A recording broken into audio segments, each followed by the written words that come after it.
प्रदेश लोक सेवा आयोगको विज्ञापन अनुसार माग गरेको कुनै पनि पदको लागि अनलाइन आवेदन दिनुपर्ने हुन्छ र यसको लागि लोक सेवा आयोगको मास्टर आइडी अनिवार्य चाहिन्छ।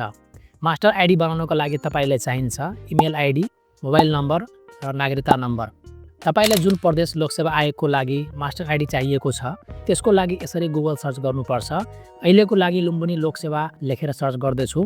त्यसपछि उपलब्ध भएको पहिलो लिङ्कमा यसरी क्लिक गर्दा लुम्बिनी लोक सेवा आयोगको पेज खुल्नेछ। यो लिङ्क तल डिस्क्रिप्सनमा पनि राखिएको छ, चेकआउट गर्न सकिन्छ। यस पेजमा रहेको अनलाइन प्रणालीमा क्लिक गरेर अनलाइन एप्लिकेसन फर्मलाई सिलेक्ट गर्नुपर्छ। त्यसपछि लगइन पेज खुल्नेछ। यहाँबाट दर्ता गर्नुहोस्मा क्लिक गर्दा दर्ता गर्नुहोस्को इन्टरफेस देखिनेछ। अब यस पेजमा माग गरिएका विवरणहरूलाई भर्नतर्फ लागौँ। पहिलो नामको बक्समा तपाईले आफ्नो पहिलो नाम लेख्नुपर्छ। बीचको नामको बक्समा तपाईले यसरी नाम लेख्नुपर्छ। थर्डको बक्समा तपाईको थर यसरी लेख्नुपर्छ।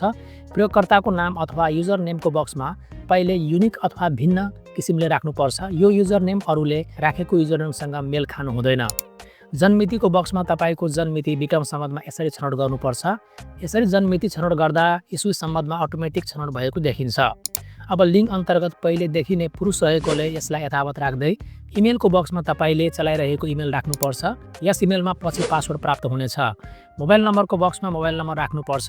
तपाईको मोबाइल नम्बरमा पनि पछि पासवर्ड नै प्राप्त हुनेछ। यहाँ राष्ट्रिय परिचय पत्र नम्बर उल्लेख गर्न अनिवार्य नभएकोले तपाईसँग भएमा यसरी उल्लेख गर्न सकिन्छ। नागरिकता नम्बरको बक्समा तपाईको नागरिकता नम्बर लेख्नुपर्छ। नागरिकता जारी भएको जिल्लालाई यसरी छनौट गर्नुपर्छ। नागरिकता जारी भएको मितिलाई यसरी विक्रम सम्बन्धमा छनौट गर्नुपर्छ। नागरिकता जारी भएको मिति इस्वी सम्बन्धमा अटोमेटिक छनौट नभएको हुनाले तपाईले यसरी डेट कन्भर्टर लेखेर गुगल गर्नुपर्छ। त्यसपछि पहिलो लिङ्कमा क्लिक गर्दा डेट कन्भर्टरको पेज खुल्नेछ। अब तपाईले आफ्नो जन्ममिति विक्रम सम्बन्धमा छनौट गरेर कन्भर्टमा क्लिक गर्दा जन्ममिति इस्वी